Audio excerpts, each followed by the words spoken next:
Yeah, you probably gonna have to buy a 25 feet bag, cause they don't come like, they only come 25 feet bag.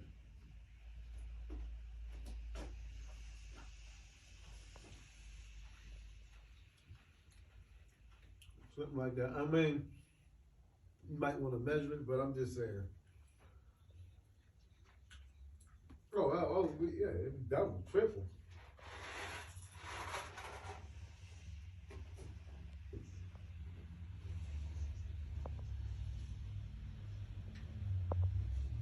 Mm-hmm. Both of them work normal off the thermostat. Mm-hmm.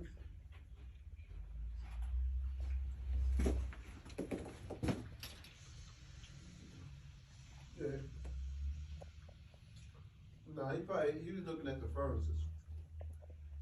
He was looking at one of them, I think it was like a 75,000, or both of them probably like 75,000.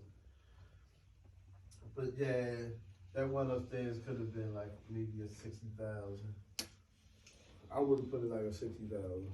But give and take, it ain't really, to me, honestly, and to me, that's where your airflow and all that come into play, because that's what burns out your heat exchanger quick.